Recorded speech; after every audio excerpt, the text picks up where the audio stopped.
Hey everybody, welcome back to the 6th round post-fight show with me, Zane Simon, and my co-host, as always, Eddie Mercado. We're coming to you all just from the conclusion of UFC Vegas 92 going down at the Apex facility in Las Vegas, Nevada. And more importantly, after a little couple hours, an hour or two after the conclusion of Fury Usyk, which went down at the Riyadh Stadium in The Riyadh, Kingdom. Saudi Arabia. Oh, the Kingdom, arena in Riyadh, Saudi Arabia, where we saw the weekend's true main event, Tyson Yeah, Fury versus Alexander Usyk, in what was an absolutely fantastic boxing bout. 12 rounds. it lived up to the hype. I'd say that Really it did. it lived up to the hype. And what's cool is there's a built-in rematch for it, so we're Yeah. gonna see it again. I Um, was, I just, Downside though, the mhm. next time we see it will not be to determine the undisputed heavyweight champion of the world. Yeah. Unfortunately, I think it's the IBF belt is getting vacated in Hmm. 2 weeks, so the mandatory guys can throw down. And Like, who gives a shit about that, honestly? I It know. it should be it should stay undisputed for the rest. Like, no, this is one of the dumbest things about boxing. I made Eddie read a little tiny an editorial that included a tiny little rant about this that I wrote during the night, which is that, like, boxing is great. Like, the rematch thing, the instant rematch, the planning and knowing we've got a big fight, we're gonna make this big fight happen. Boxing is great about that. It's just like, hey, no, this is the big money maker. We have already agreed on it. We are going to get it done. That is something boxing is really good at. I know it seems weird to say that because boxing is also the realm where, like, they'll wait 5 years to make one fight that was obvious 5 years ago. But that's kind of like the old guard. The new guard of Yeah. boxing is way better about making the fights that people actually want to see. Well, And Saudi Arabia is stepping in and they're saying, oh, everybody wants to see this and we can get some great PR from it. We'll put up $100 million to make sure this fight happens. What's yeah, your excuse now? And boxers are saying, oh, guess I don't have one, you know? yeah, that's So pretty wild how that's all happening. it is. We're Saudi getting a lot of Arabia is that. pushing that hard. Like Yeah. they're going hard on the boxing side of things. And the interesting thing about that is I think we are seeing a more general fallout of that too. Because, it's not like Garcia versus Haney, Haney was in Saudi Arabia or anything like that. yeah, But that was New York. when you have one person or one promotion or one organization out there, one government agency out there making it happen, everybody else kind of loses their excuse, you know?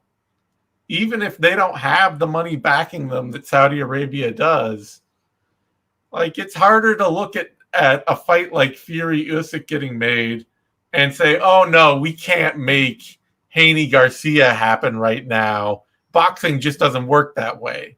It's like, no, actually it can. Everybody just has to be a little more collaborative. So, Well, it's and yeah, everyone tries to get greedy in boxing. yeah, Each event is a cash grab. yeah. Every single one of Well, them. and it should be, like fighters. We see how many fighters have we seen die? Boxers have we seen die this year? Like, Oof.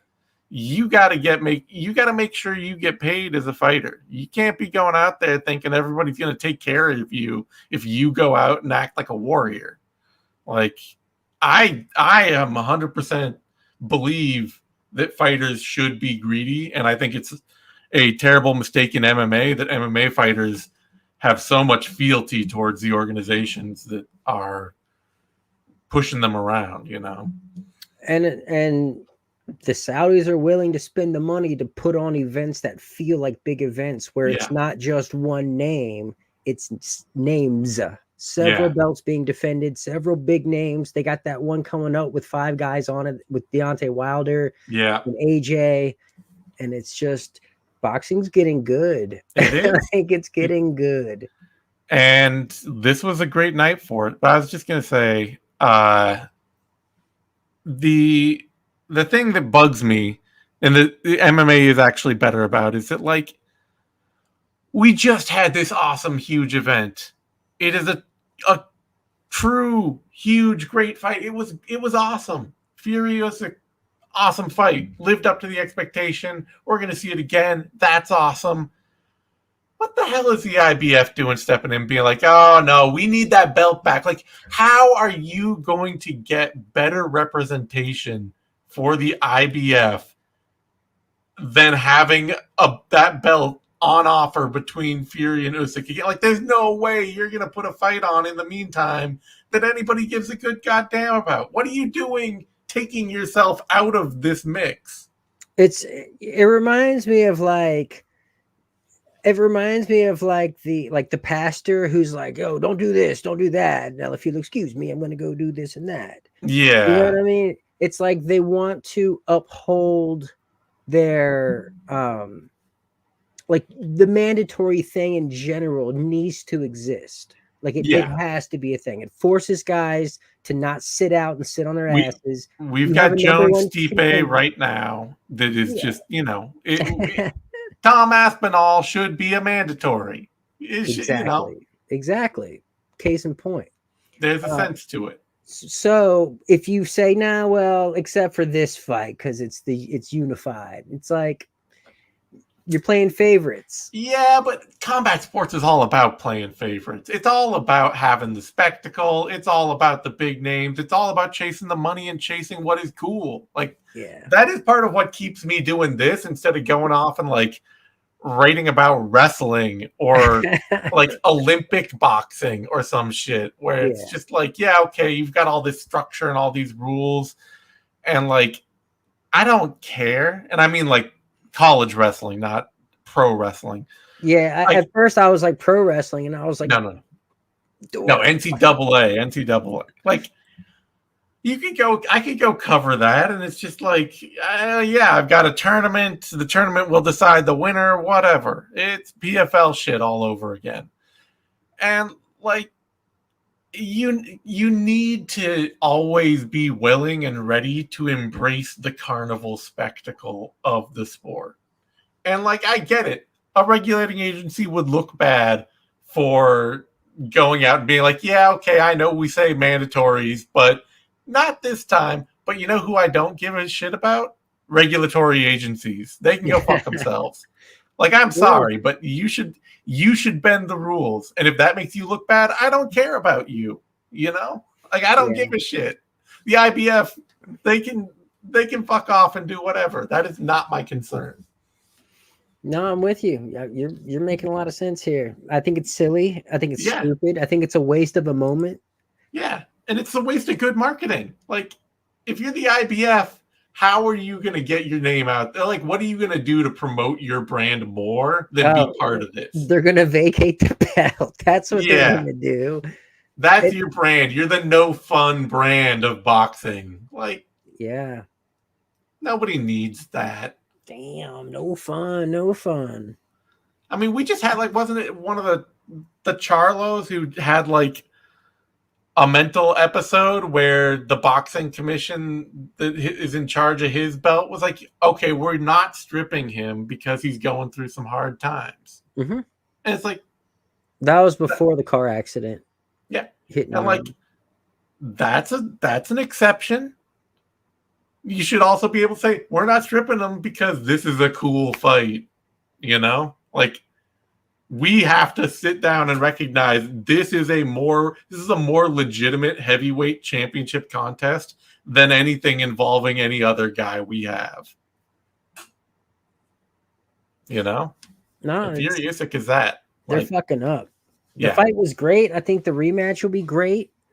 I think Tyson Fury showed the fuck up in shape. He did. He was looking great across those first. Well, I gave the first two to Usyk, but I mean, after that, he was doing his thing. He's fucking, doing his Anderson Silva, doing his best to just kind of clown around out there, and it was working for him. Like, he was doing really good about catching Usyk coming on the inside with like that rear uppercut, which I know you hate as a punch to lead with. I hate it in MMA. I don't hate Okay. when a good boxer can do what he wants. I'm not going to hate on like a really good technical boxer. And Fury is also, he's a dude with huge long arms and amazing speed for his size. Like, he wants to throw a rear uppercut. And he does it from the Philly shell. He's really good about rolling into it. Well, and he's also, I mean, he's so good and so fast and so mindful of his defensive reactions and timing. Like he's just he's insanely quick for a man his size. That he can rely on that speed and those reactions to time someone stepping in and know that he's going to pop and catch them with that shot. Like I am not going to hate on that at all. It's just MMA where I see somebody loading up on a backhand, stepping in, like, and I'm just like, you've had 10 months of boxing classes now at your new gym, and you're just trying to like smoke this dude with one punch, and I'm not here for it. I'm not. I don't care. I hate it. That's when I hate it.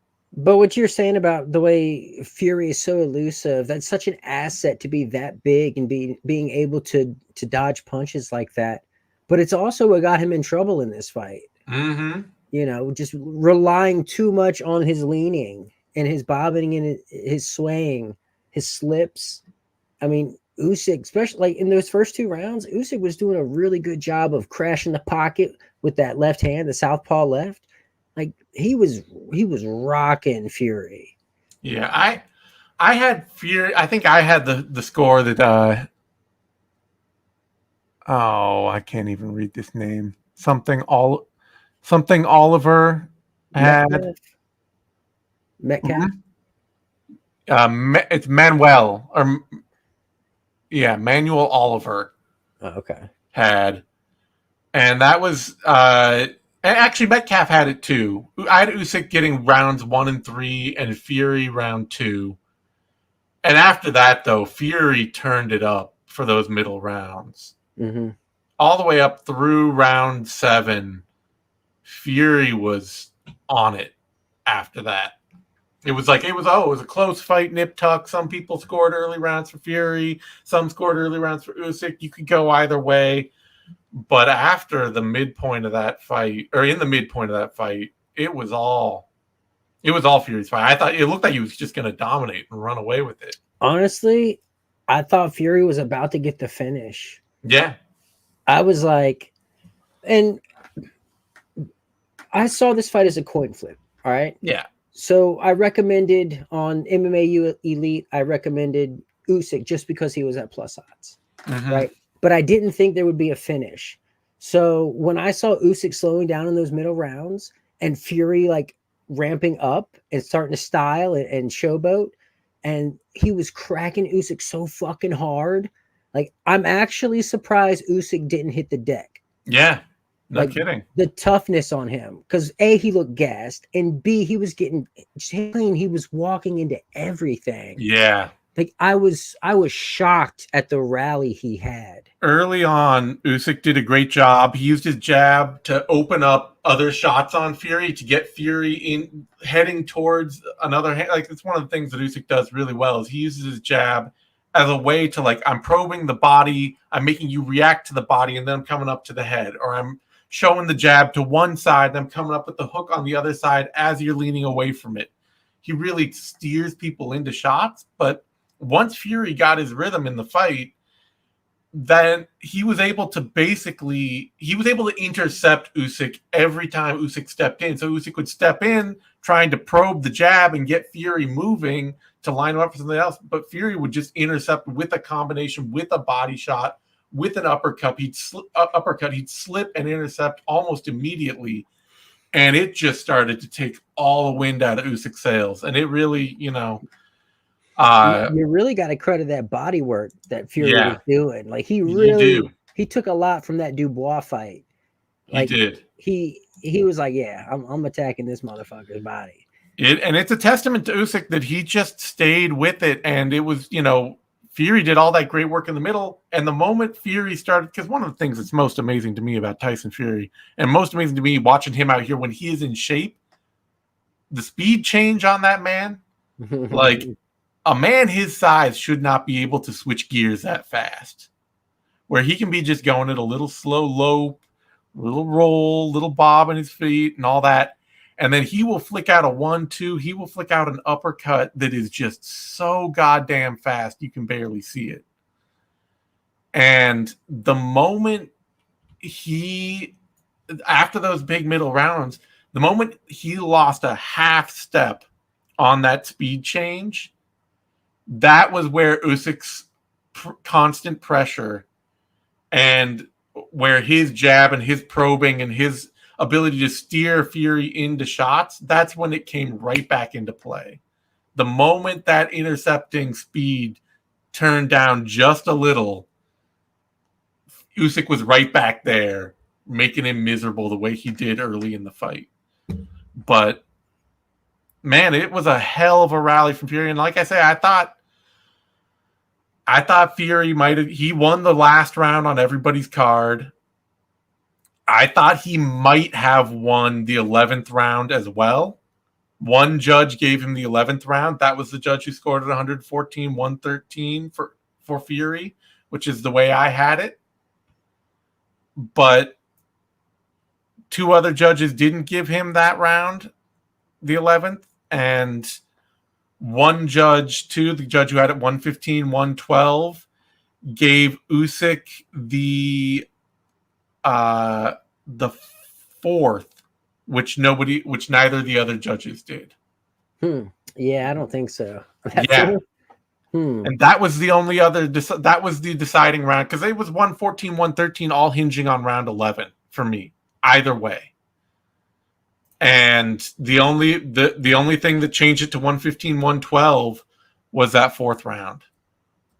I wonder if that was the one where Usyk landed that overhand right at the end. Might be. Of what was a close round. So yeah, maybe that swayed. But otherwise, I think 114, 113 either way. I don't know. What did you have? Do you remember? I didn't even score it. Oh, you didn't score it? I was too busy. I was out there trying to score it live, doing my best. People were at the end were coming after me like, "Oh, you're crazy! How could you not score this for Usyk?" All that like. Well, I started to score it. Yeah. But once Fury started running away with it in the middle you just round, were like, "Yeah, I lost track of the scoring. I gave up on it. But yeah, here's a good question though. Somebody's asking, do you think the ref kind of saved Fury at the standing count? I mean, that's how boxing works to me. I think that was the appropriate thing to do. Like, Fury was very unresponsive and he was getting rocked, and he hadn't gone down already. He hadn't been hurt earlier in the fight. So, the ref shouldn't be jumping in and waving it off. But he looked like he might not be able to keep his feet. I think that's the safe thing for a ref to do, is to come in and say, okay, I'm giving you a standing count. I might stop this fight if you can't respond. I mean, yeah, this isn't MMA. Yeah. In MMA, you could have made the argument to stop it. Yeah. But in a boxing match, no, you give him a standing 8 count. Yeah, I think it wasn't like, there's tons of examples. But like, remember when Floyd Mayweather boxed Conor McGregor and he got a standing finish? That was warranted. That was different. That was like, dude, you're getting the shit kicked out of you. Yeah, that was multiple rounds of domination. Whereas in this case, Fury was dominating that fight. And then there's this huge turnaround. And he looks like he's about to get... This is like, this is the difference between boxing and MMA. There's supposed to be, like, all you can do in boxing is box. All you can do is step in there and be punching. So they're trying to keep the fight going. They're trying to keep the fight happening. So they're going to step in and be like, okay, well, you're not fighting back right now. Can you continue? This is the check. Yeah. This is the can you continue check. And I think this wasn't like Fury Wilder 1 where you had like the longest count of all time. Remember that? Yeah. Dude took like 30 seconds to get up, but the slow count Yeah. allowed for it. Like the Yeah. ref saved him in that There is 100%. all sorts of This gamesmanship isn't. in boxing with refs and with judges and all that. I will say that. I don't think this is part of that. And as somebody else mentioned here, do I think that they stole the belt from Fury to punish him for losing Francis? Absolutely not. I And think I'll say this also about that standing count. Mhm. So the only reason Fury didn't go down is because the ropes were holding him up, and he's Yeah. so fucking big. He was just like pinballing from Yeah. rope to rope. I Like think it's appropriate for the ref to treat it as you have been basically knocked down. yeah, This is your chance. And round ends, he recovers great. Yeah, it's a little bit of a gift to him, but at the same time, the announcers were also saying like Fury should have just taken a knee. Like he should have just gone down himself right there to initiate that same sequence. Boulder Dash. I mean, he didn't Yeah, do it, yeah, but like yeah. the point is that boxing does allow for that kind of thing. Sure. It's not outside the realm of the fight. It's not anything weird. And no, I think this was a great fight. I think the split was well warranted. I think it was a very close fight. I think both men did a lot of great work in a lot of great rounds. And I think, if you're looking at the duration of dominance, Fury dominated a bigger duration of this fight than Usyk, but Usyk had the bigger moment, and he was edging out the really close rounds. It was like a Fury sandwich with the Usyk Yeah. bread and Tyson in the middle. But yeah, great fight, man. Great fight. Awesome fight. Boxing, I mean, so that's the great thing about boxing. I watch so much MMA anymore, so I'm really like I'm always buzzing a little to get back into boxing because it was my first love years and years ago. And the thing that boxing really allows that MMA does not is that you can tell a whole story in a boxing bout because you have 12 little segments where like you can have like crests and falls and crests and falls. One person can be rallying, one person can be jumping back up, and like the whole dynamic can slowly change multiple times in a fight. Fighters can take a couple rounds off and get their energy back and rally back. Like you could see we had that fight against Lerone Murphy Edson Barboza. It's a great fight. It was fun. It did not allow for any narrative shift whatsoever. Like Lerone Murphy, he got rocked for a moment at the end of round one, but he just went right back to beating Edson Barboza's ass and just continued doing that all the way through. Well, things get different with the grappling because you got to have longer rounds. You have to have longer rounds. It all, I'm not saying MMA it's a sandbox sport. It allows for a lot more creativity. It allows for a lot more sudden wow moments of, oh my God, that guy was losing and he just totally like knocked out his opponent, submitted them, made up some miracle comeback. But boxing allows you to tell like, it's like a whole book in a good boxing fight, Yeah. You get plot a in narrative boxing. arc. Yeah. Boxing is a book, MMA is a movie, It's that kind of thing. Maybe MMA is like a comic strip. Sure. Yeah. But it was a hell of a fun fight. And yeah, I'm really Yes. Oh gosh, I know, right? That's what we came back to. Yeah. Well, we knew that one was going to be. I don't know, Eddie. You were telling me that your man Themba Gorimbo is future UFC champ last time. Is that what I said? Pretty much. When did I say that? After he knocked out Pete Rodriguez. Oh, well. No, I think I was talking about the machine behind him. Yeah. Like he's got the machine behind him. He does have a machine behind him. I almost picked against him here. But like after seeing him cry at the media day, I was like, this guy's not losing. No, This guy's he not was. losing. The shit he's going through, dude's not losing. Yeah. But I am so glad they're doing Fury Usyk again. The build up to that'll be great. Fury is a complete clown for his whole like post fight. Oh, there's a war going on in Ukraine, so they had to give it to the Ukrainian That's thing. like a Colby Covington sort of excuse. Yeah, it's some try, but like Tyson Fury, if the man was not an amazing boxing champion, he would be one of the most embarrassing humans to ever live. Like he is the living embodiment of socks with sandals on. Birkenstocks at that. Yeah, Big like Birkenstocks and socks. he has been molded by one of the most embarrassing people to ever live, his father, who is the constant embarrassing. He has a multi-millionaire son that he still treats like it's his first soccer game, and he's showing up to yell louder than anyone else. Did you know he trained Piera Rodriguez? The chick throwing headbutts tonight? Yeah. Not No really. kidding. No, I know. But so I'm so glad that, but I like, yeah. The post fight comments were embarrassing and classless, but it's also just the perfect fuel for a rematch. It's exactly what you want to hear out of Fury when he knows that he has a rematch in front of him. Is I do not accept that I lost this fight, because then you get a whole bunch of buildup that's going to be just as fun. They're going to be just as mad. They're going to be just as hyped. And Fury is going to feel like I didn't lose. Usyk's going to be like, yeah, you totally did. That's sorry. And we're going to see it all again. And I can't wait. It'll be tons of fun. No, yeah. And I mean, honestly, I was edging Usyk in this one. But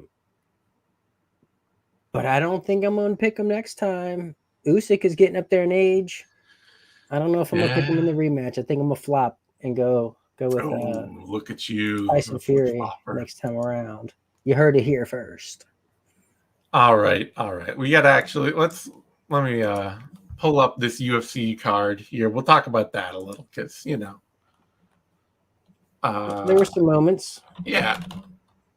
Let's see, Murphy, Barboza. Pull that. The MMAU Elite locks all won this weekend. Yeah. This was a real. I mean, Eddie is a sharp. He knows what he's doing. This was also just a very, very, very easy fight card to call, honestly. Same with Bellator Paris. Yeah. That was a layup card. Doumbé, they gave him Patty Mix though had to fucking earn it. He did. Shit. He did. Yeah. No, I'm not convinced he won that card. Nobody's convinced he won that card except for Tatiana Suarez, who had to go up on stage in the middle of a booing crowd and be asked who did she score the fight for, like she's gonna say anybody other than Patty Mix. Yeah, but who just got engaged, by the way. Yeah. Anyway, let's talk a little bit about it. Lerone Murphy, Edson Barboza. Murphy came out, and I mean, this is one of those fights where, like 3 or 4 years ago, I might have picked Barboza and felt pretty confident about it. Murphy is a dude who will sit outside at range, as he did here, and spend a lot of time kickboxing with Edson Barboza.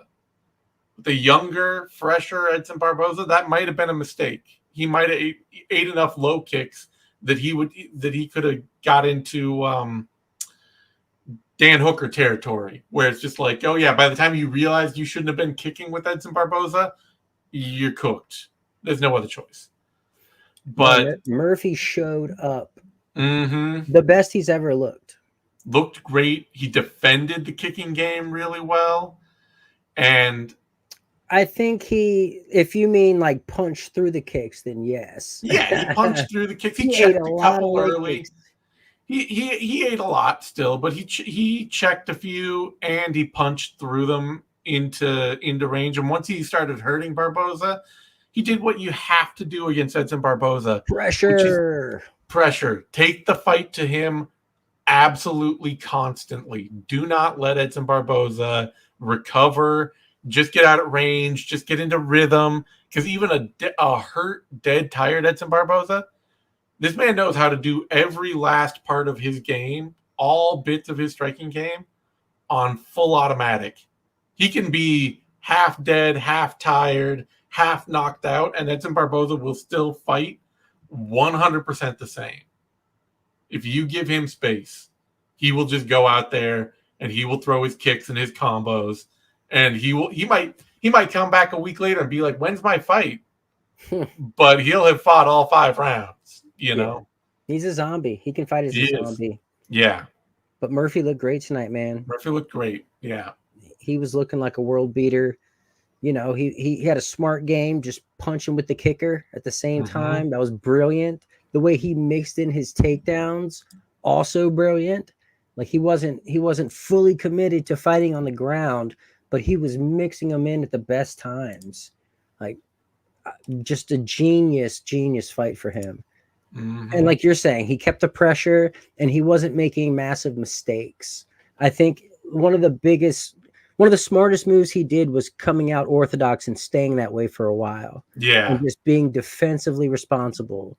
Not getting those lapses. Yeah, do not mess around with Edson Barboza. So many fighters think that, like, oh, the stance switch, you always need to be throwing it in there to confuse your opponent. It's like, yeah, but how many times do we see against really good strikers where switching stances is just meaning that you've now given your opponent half the fight where you're going to be defensively compromised all the time, you know? And Edson Barboza is one of those dudes. Like, if you just give him a lead leg to hammer, he's just don't do it. You know, he'll take it home for sure. He'll take it home. But this is massive. I think Murphy used to be in the rankings and got kicked out when Diego Lopez got in there. Yeah, he was down like maybe right at the bottom. But yeah, he'll be back in. And I mean, could match him up with Diego Lopez. Could match him up with, honestly, I wouldn't mind seeing him fight, like, I'm sure he's got bigger goals, but I wouldn't mind seeing him fight Aljamain Sterling.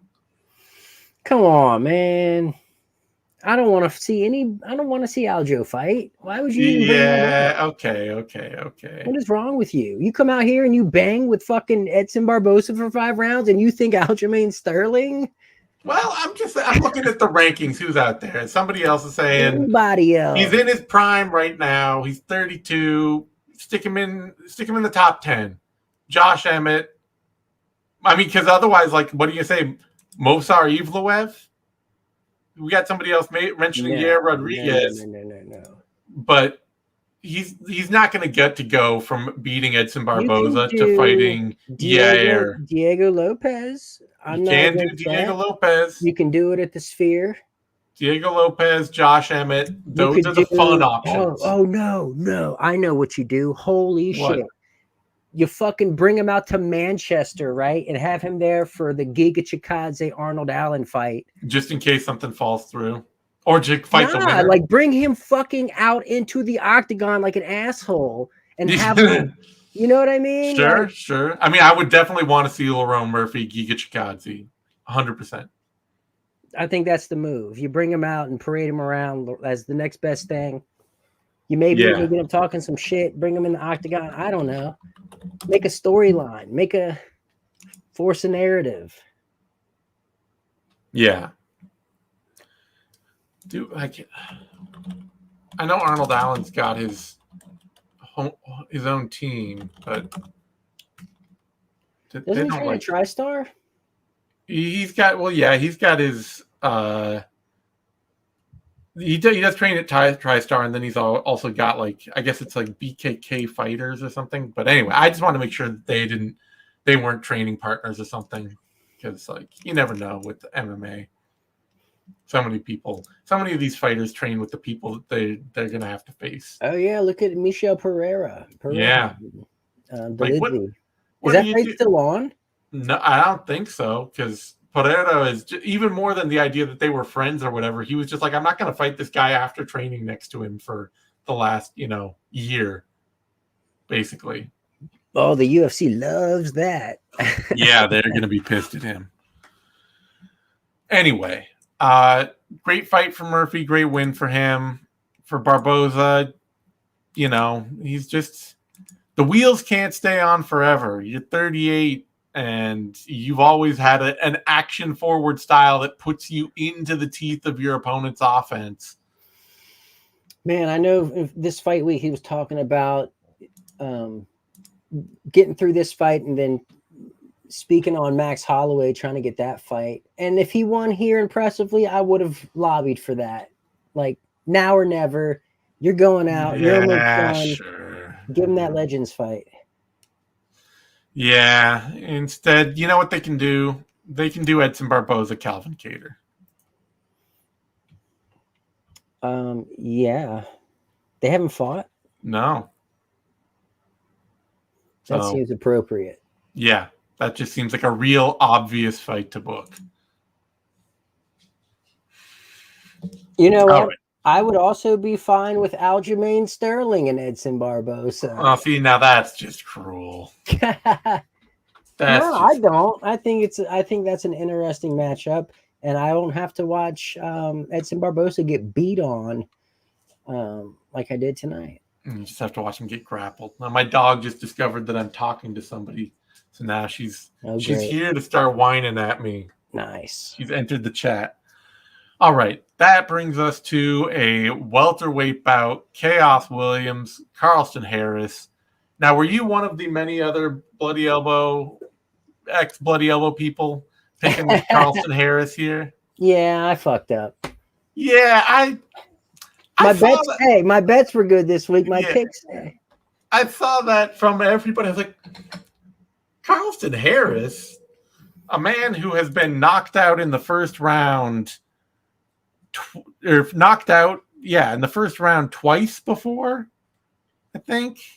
Or is this his second? Yeah, no. Knocked out in the first round twice before, and you're going to put him in there against Chaos Williams, who never just gets held down and submitted. Like, that never happens to Chaos Williams. Yeah. I realized I was fucking up going into it. Yeah. And just looking at, the people that Chaos loses to, that's not a Carlston Harris. He loses to better, more crafty, rangy strikers. Smarter athletes. Guys that can outstrike him from distance. Michel Pereira, Randy Brown. Like, guys who have reach on him and who can craft a game from distance. That's who Williams loses to. He's not a nuanced puncher, but he's just a big tower of muscle. And Carlston Harris going out there and just being like, I'm going to car crash into this dude. No. Never going to work. Bless his heart. Bless his heart. Cool win, though. 90-second knockout. That's what's up. Yeah. Hell of a lot of fun. Enjoyed it. Before that, Themba Gorimbo, Ramiz Brahimaj. I don't want to be too down on Themba here. He apparently was going through it, and he let all of the haters know this is not the time to come out and hate on him. Because, to be fair, the man is feeling really guilty for something that, he might kind of have reason to feel really guilty for. Nah, he's just projecting his own internal hate that he has for somebody else. That too, but that's the bread and butter of it, right? That is definitely. There's someone out there that he still to this day has not forgiven. He's projecting that. Well, he's going through the process of realizing now that he might be the same as the person that he hates. You become what you hate. You've never heard that? That's why you should never hate, Zane. It's true. You better soften that heart of yours. Hate is a poison you take yourself. It consumes. Yeah, consumes the soul. But Gorimbo, he at least is very right that winning that his boring ass fight is not nearly as important as his coach's loss, and that's the thing that he's focused on for the moment. So I will only say, man, that fight sucked, and we can just move on. Because, Fair. yeah. I know a lot of people were betting against Garimbo here. I saw a lot of that chatter going on, and I couldn't understand why. I was watching tape on it, and I'm like, I don't see Here's it. the thing. Ramiz Brahimaj technically, maybe not worse than Themba Garimbo at anything, technically. Yeah. But he's A, slower, and B, doesn't believe he can win fights. This is a man who let Court McGee out kickbox him. Is Court McGee a better kickboxer than Ramiz Brahimaj? Probably not, but you know what Court McGee does? He believes he can win fights, and Ramiz Brahimaj doesn't. Oh my God, my dog is going nuts here. Here, just as much, she might as well be on camera. She's a Garimbo fan. Yeah. You know, she doesn't like all the hate. There you go, everybody. Molly. You get the some Molly action here for you all. Just gonna whine at me until I'm just glad you're wearing pants, Zane. It's true. Shorts. It's summer. I don't put pants on when summer hits. I was also just guessing. I didn't really. Yeah. Okay, fair enough. But anyway, moving right along. Adrian Yanez, Vinicius Salvador. This was set up from 5 miles away for Vinicius Salvador to get brutally knocked out, and I'm glad Adrian Yanez delivered on that. Adrian Yanez, one of our locks of the week. A man who throws straight punches against a man who cannot, and both of them only like to box. I can't imagine what's going to happen here. Real tough fight to pick. Yeah, this was. I had this as my lock of the week. Although I thought Patchy Mix would be a bigger lock, but he was still. Anyways, no, Yanez did what he was supposed to do here. Yeah, he showed up.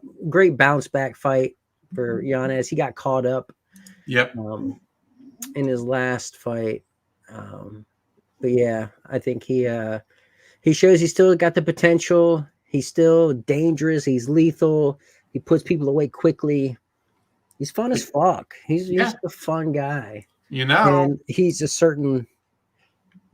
Somebody's on a losing streak right now, and still ranked. Pedro Munoz. Pedro Munoz. Oh. Pedro Munoz. Adrian Yanez. Wow. It's a fun fight. And honestly, I don't know how that would go. Yeah. It's old guy season. Yeah. Well, not tonight for Barboza. Not tonight for Barboza. But tonight for Usyk. Yeah. Usyk's 37. No. We have a 37-year-old heavyweight champion of the world. Undisputed heavyweight champion of the world. Old guys still got it. You hear that, kids? Get off my lawn, or I'll come over there and tear an ACL on you. Someone get the phone. Yeah. Got my landline. I don't really have a landline, but how do you think I'm hooked up here, dude? This is dial-up. You're on your dial-up. Yeah, that's right. I used that AOL CD in the mail to get on here. Mm-hmm. All right, let's see what else we got to talk about here. Angela Hill going out, putting it on Luana Pinheiro. Love to see it. Angela Hill finished a fight. Speaking of the old dudes, putting one up for the old. A 39-year-old strawweight going out there and beating a woman who is twice as athletic as Angela Hill is ever going to be, but not actually a better clinch fighter than Angela Hill. And that was the thing to me. I was just like, if Luana Pinheiro can't win this fight in the clinch, she's screwed. Because, that's the only thing Pinheiro does well. And Hill is almost impossible to beat in the clinch. And once she started tuning Pinheiro up with knees inside in the first round, it was just like, okay, this is done. I was barely watching this fight because the Usyk Fury fight was going on at the same time, and coming to it was like getting good. Yep. But I just saw Hill snagging that guillotine and sticking with it and just stuck to it, and I was so happy for her. Yeah, she's like a split decision, and for her to finally get that finish. And I gotta say, she's 39. You say? Mm-hmm. That is the best 39 I've ever seen. I hope I look that good at 39 Hey, later this year. I'm sitting here. I'm sitting here on the verge of 40, and I'm not holding it together that well. Nonsense. But yeah, that gets it. Angela Hill. We got let's see. Has she already fought? No, she hasn't already fought Tabitha Ricci, who just beat Tisha Torres. Make that happen. Sure. Sure. But Hill will probably be fighting in like 3 weeks. Yeah, she's just going to take whatever whatever next fight falls through, she will take and maybe win, maybe lose. Probably, who knows? So, anyway, no sense trying to really project an Angela Hill fight. Yeah. Other than that, we mostly got a bunch of bullshit to run through. Tom Nolan nearly got knocked out by Victor Martinez. He nearly got knocked out by a man who got knocked out by Jordan Leavitt. You shouldn't be allowed to fight pro MMA if you get knocked out by Jordan Leavitt. Jordan Leavitt has one of the sickest knockouts I've ever seen, though. Wat Myman, who remembers? Yeah, he knocked out. He took out an old man, which I am not a fan of at all. Well, I'm not either. I'm not one for elder abuse. However, if the elder wants to jump guard on me, I'm going to fucking slam his ass and knock him out. Fair enough. I'm just saying that a commission should probably consider not sanctioning you for pro fights if you get knocked out. Whether you're Matt Wyman or whether you're Victor Martinez. Wat Myman. Yeah. They should consider not sanctioning you if you're on the receiving end of a Jordan Leavitt knockout. That should be like you got to get the shin guards back on, man. I'm sorry. Right. Yeah, you need elbow pads. 3-minute rounds. 3-minute rounds for you.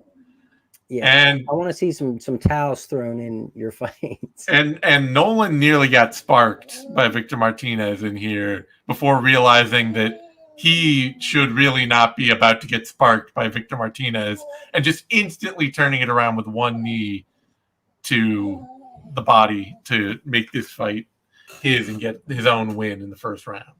Yeah, he gets too overconfident. He really does. Touched on that. And I mean, that's a danger. That's in fighting. You get a little too loose. Yeah. I mean, some say that kind of happened to Tyson Fury a little bit tonight. Sure. He was feeling himself out there until he wasn't, Yeah.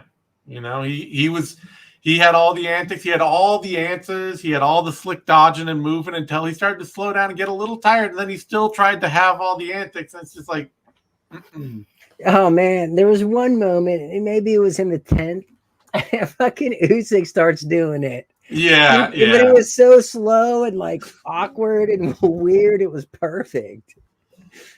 Oh, all right. That brings us to light heavyweight bout Umar C. Tuko Tokos. And Tuko Tokos brought in on super late notice. The name is really fun to say. Sure. Does not belong in the UFC. C made that apparent really fast by just taking him down and choking him out. He's also fun to watch, just because he'll yell out stupid shit during the fight. And it reminded me of Hello Japan. Yeah. Remember that from the Pride days. But yeah, this was weird, man. C had a couple different opponents going into this. He fights at middleweight. He had to take this at light heavyweight, and he still missed weight for it, which is kind of crazy. But yeah, this was kind of like a flawless victory. Yeah, it was pretty easy work. He's powerful. He's got a fun back take game. Honestly, does he fight at middleweight? I thought he was supposed to fight at middleweight. Not against either of the guys he was fighting against. Those were light heavyweight bookings. His last fight was Ildemar Alcantara at heavyweight. Am I tripping? I think you are tripping because I was gonna say like C is 6'4" with an 83-inch reach. It's kind of amazing. It was at light heavyweight. I'm tripping. It's kind of amazing that he can even make light heavyweight. Honestly, well, he didn't at his size, but he didn't. Okay. Yeah. So although actually you are tripping again there because he weighed in at 206. So technically he didn't. Maybe not the first time, but he must have got another weigh-in because he's not recorded as having a weight miss. Is this the Mandela effect? I think this is. Yeah. You're in full Berenstein Bears territory. I'll just accept it.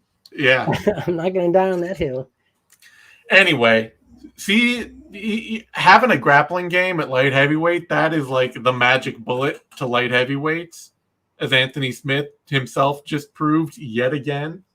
So, C being a gigantic takedown to back take artist, it's going to work for a minute. Yeah, no shit. It's crazy that's like it's a style that is super successful in like one of the hardest hitting divisions. Mm-hmm. It's like just skip all the fucking standing and banging and go. None of these guys will ever learn how to grapple. They're all too busy doing pull-ups and learning how to throw a really laser straight right hand. I mean, look at Glover Teixeira. Yeah. He leaned into his grappling so hard and it got him a title. Yeah. His whole thing is old man, like champion Glover Teixeira was, I'm going to let you hurt me. And then I'm going to fall into you and take you down as I fall into you. And you're just not going to know what to do after that point. It's like an old Nogueira style. Yeah. So, yeah, I like what I see from C out there. All right. Before that brings us Melissa Gatto, Tamiris Vidal. And before this fight started, I was in my Substack chat saying, I'm not actually sure Tamiris Vidal trains at all for anything. And she's not beating those accusations anytime soon because this woman does not look like she knows how to fight. Like, whatever her coaches are seeing out there in the gym, I don't understand how she signs up for a fight and shows up at the gym and her coaches are like, yeah, that's a good idea. You should totally go do that. You're totally ready to fight as a pro. Like, but on the same token, there's some people who look great on pads and do insanely well in the gym, and then they just. This is not one of those people. Nah, probably. She has twice now tried to call a foul for getting punched in the boob. Well, she did. The first time it actually worked out for her. The first time it worked. Yeah. And here we got somebody asking, is hitting the boob legal? Yes, it's not a foul. It's called a body shot. It's a body shot. And she tried that again. It worked for her until the ref realized what a stupid thing that was last time. It was like, no, you got to keep fighting. And she tried it again. I love the call on this. Yeah, the ref is just like, no, absolutely not. You turn your back, you're done. Yeah. I think there should be more of that. You can't go out there. No, yeah, absolutely. Just turn your fucking back. Like when that chick, Chelsea Chandler, when she when she ran, stop the fight. They should have. You can't do that. When you're disengaging that heavily, the fight's over. It's timidity. You don't want to be timidity. It's flight, right? Yeah. It's fight or flight, and that's flight, 100%. Yeah. It was just wild to see you two, after the fight with the whole ice pack on the boob. Just how bad, look, you know an appeal is coming. You know an appeal is coming. I am not saying that I know how that feels. It's just like women don't know how it feels to get kicked in the balls. I don't know how it feels to get punched in the boob. But to literally be right there, right after the bat with the ice pack, I have never seen that before. There's Even with no men, way it's equivalent to a ball shot. There's no fucking way. I don't care whether it's equivalent or not. We just don't know how it feels. I don't know how it feels. Just like, I'm not saying they're the same. I'm just saying we can't know, Yeah. But even with ball shots, you never see a dude like with a big bag of ice on his dick right after a fight. It's just, it's wild. It seemed like theatrics for sure. It is theatrics. Absolutely. Yeah, that's just a weird situation. It is. And shout out to the referee. I think it was Chris Tyone. Yeah. Shout out to him for the right call. Like to me, she doesn't look like she's in fight shape. She doesn't know how to strike. She doesn't know how to wrestle. She doesn't know how to grapple. I literally do not know. I mean, she's aggressive and she's big. She doesn't even know the rules. She doesn't even know the rules. I really literally do not know how her team is getting her all the way through a camp and being like, yeah, you got this. I feel good about sending you out there to fight people. I don't know. So anyway, before that, Abus Magomedov, Warley Alves, and Abus Magomedov is kind of a can crusher, but Warley Alves he's kind of cooked. Definitely washed. Like, and it's weird to be washed when you never had like a prime, when you were never dry, like you were never a finished piece in the first place. How can you be washed from that? He was like if you blur your eyes and look at Yoel Romero. Yes, that's what it. He went straight from prospect to washed. That was the process for Warley Alves, and it's actually, you can still see the violence but the potential violence, but he's never learned how to control it. And he goes out there, he went ham on Magomedov for like 2 minutes and then started getting beat up, and the fight was over from that point. Yeah, he's I don't know what his deal is, man. I don't know if it's been injuries. I don't know if it's just never took the time to learn skills. I don't know. Yeah. It's a weird situation. Defense has never come to him, and without the defense, I think it's just been a thing where he can never find a way to be comfortable in a fight. He either has to be blowing somebody out of the water in a moment, or he's out there just trying to like desperately get through and not get hurt, because he doesn't seem to ever know how to defend himself. Yeah, it's crazy, man. He was like on such a hot streak. Yeah. Oh, you know what? I wonder if it was like a USADA thing. Oh man, it may be. You know what? Like he was the shit until 2016. I will say this. I mean, that's like 2 years into USADA. So, but I will say this: PEDs, beyond the whole like performance enhancing aspect, they can also be a huge emotional buffer for people. Where like knowing that you're on something is feeling indestructible and not taking it anymore makes you lose that confidence. Sure. So it could be something like that, but I don't know. I just think that he's always been a front runner, and he's in a place where too many guys are too tough for that, and it's just like he submitted Colby Covington, who, if I remember correctly, had injured ribs at the time, or at least so he said. But after that, he never beat anybody good. No, it's just so kind of pretty predictable fight, honestly. Magomedov is huge and violent, even as a can crusher, and that's enough that Alves was just not gonna. I almost want to say shame on Abus for not getting the finish. Yeah, honestly. He should have got the finish. Yeah. All right. Before that, our amazing moment of idiocy for the night. Ariane Carnelossi, Piera Rodriguez. Honestly, I thought for a moment, like, Carnelossi looked all right in this fight. She was doing okay. She did pretty well the first round. It was a bad first round, but she did all right in it. She looked physical. Yeah. And then Rodriguez started taking her down. and all the wheels flew off right away. Rodriguez just started dominating this fight the moment she started getting takedowns.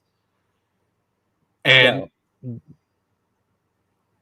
what? I was gonna say that fucking up kick. Yeah. That up kick was the shit. That was gorgeous. Perfect move for someone who just like steps in with the chin up, just looking to Hulk. Yeah.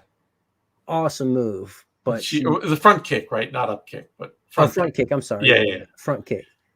And so once she got Carnelossi a little hurt, once she started taking her down, once all that, everything just went downhill landslide. Piera Rodriguez gets on top, and she has a little suspect drop. Very suspect drop. A suspect enough for the referee to warn her. Suspect enough for the referee to warn her and be like, yo, don't do that.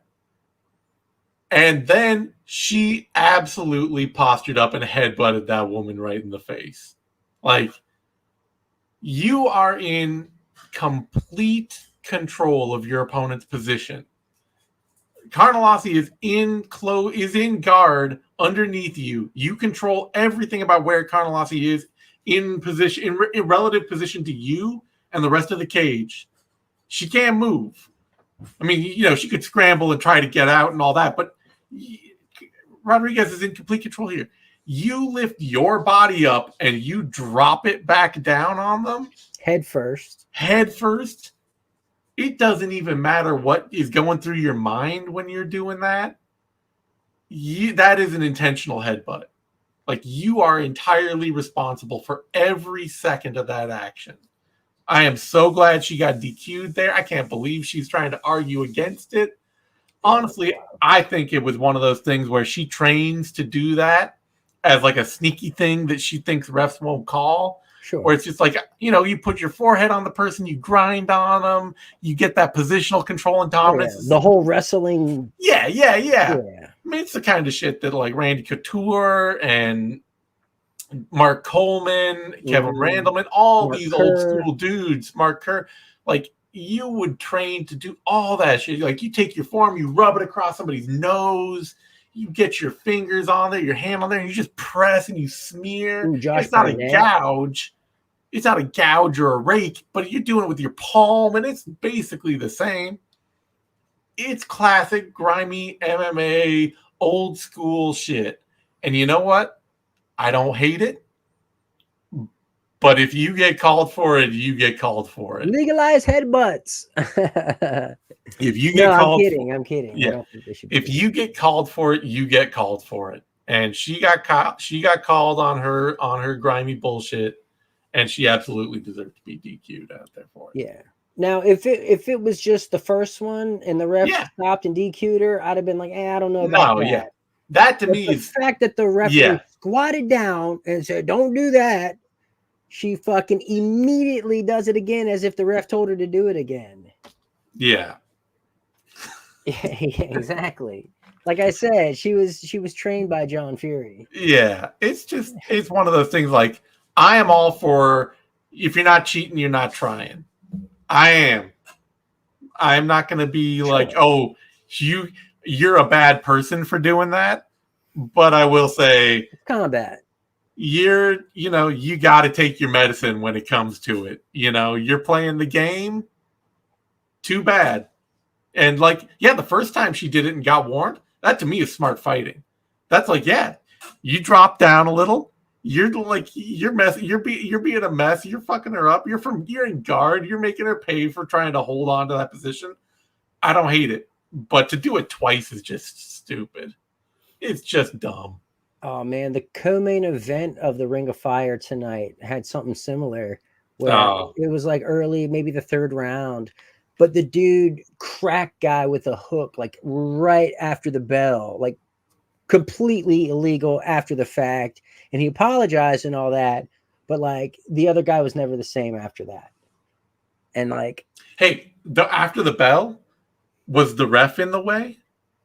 What do you mean? Like, did he touch him? Was the referee standing in between them? I don't remember. Because you fight to the ref, not the bell. He might have been breaking him. I'm not sure. That is a thing that I will say that fighters complain about, that like, oh, it was after the bell and all that. It's like, no, you fight to the ref, not the bell. The bell is there to tell the ref the round ended. You fight to the ref. You know? Yeah, I think he might have stepped in there. Well, if the ref stepped in. Oh no, we've got somebody. Anthony Picachi, Joe Cordina. We've got somebody in our chat saying the ref was not in between them. Oh. And said stop, but the ref said stop, but did not break them up. But that also counts in boxing. Like if the ref says stop, you have to stop. You do, but the ref needs to be authoritative. I will blame a late shot like that on the ref. Like, fair. You got to have authority. That's fair. You know, it still happened though. It still happened, but I'm much less like fighters that drop their hands the moment they hear the bell. You are playing only yourself. You gotta protect yourself at all times. It's such a platitude at this point, but it's for real. Like real. Like fight to the ref, not the bell. Fight until you have somebody in front of you telling you to separate. Just like finishes, right? Yeah. You gotta keep going until the ref pulls you off. Yep. That's just the nature of the beast. Otherwise, but I'll say this though, man, you have your opponent rocked and hurt with the front kick, and you're about to finish him, and you pull this shit. Yeah. Like, what the fuck were you even doing on the ground in the guard? Yeah, this was all stupid work from Rodriguez. Like I say, I don't hate doing it the first time because that's just being sneaky. But doing it the second time is just dumb. And you have your opponent on rubber legs. You have them nearly out of there. Just make them stand up. And what is that thing you always say? She snatched defeat from the jaws of victory. Yeah. If there has ever been a case for that, it's this. It is. She had the fight won. Yeah. All right. Otherwise, Alateng Haile beat Clayton Rodriguez. I hate to say I called this one. Hate to feel bad about it because I think Rodriguez, he has all the physical tools of a top-level prospect, but the dude just does not have a lot of belief in himself, and he has no process. He's out there on pure Warley Alves energy, where it's just like, you are twice as fast as Alateng Haile. What are you doing letting this guy take you down whenever he wants and just boss you around in there? He nearly had Alateng Haile out of there on the first low kick, and he let this man come back and win a decision on him.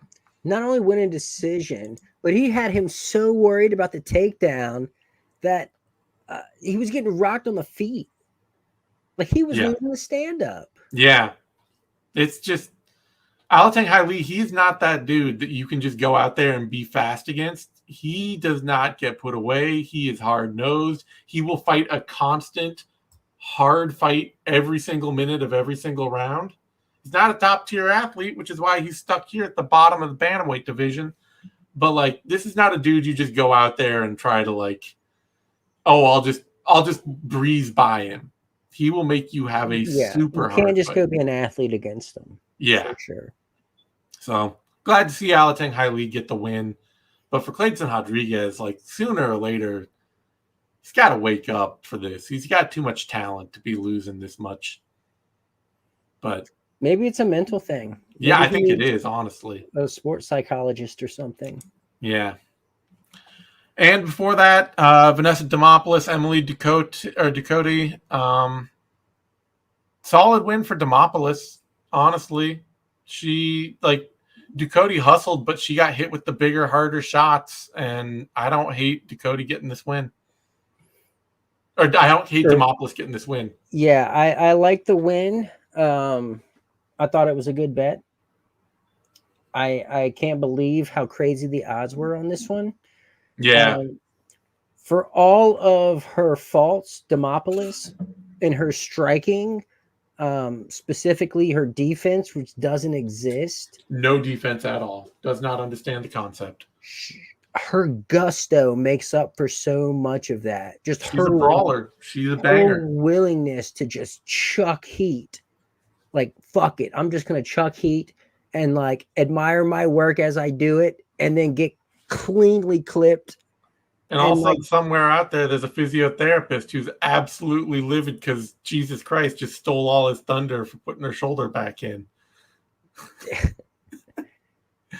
Did you hear her after the bout? Yeah, her post-fight speech. Yeah, being like, my shoulder, my arm, I couldn't even lift my arm, but through the power of Christ, I was able to throw right hands. It's like, no, your shoulder popped out.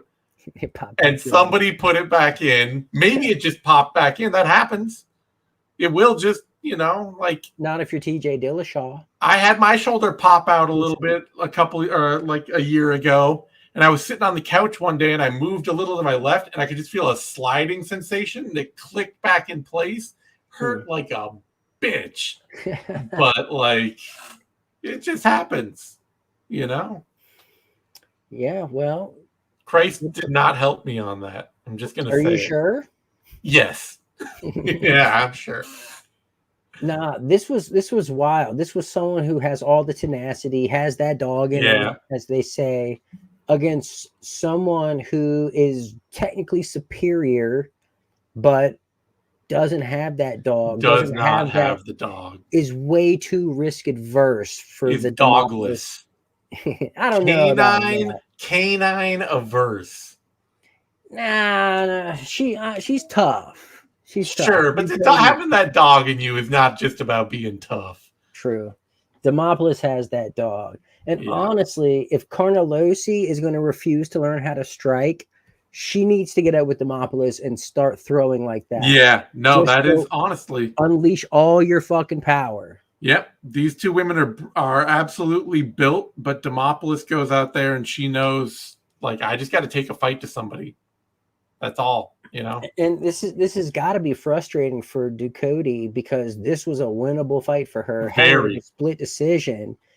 But she was landing so clean that if she would have just turned it up, she could have capitalized on so many mistakes, but she wouldn't force the mistakes. Keep Demopoulos on the back foot. She doesn't know how to fight going backwards, but Ducote always wanted to pop in, land the counter, and then back off herself and wait for Demopoulos to come to her.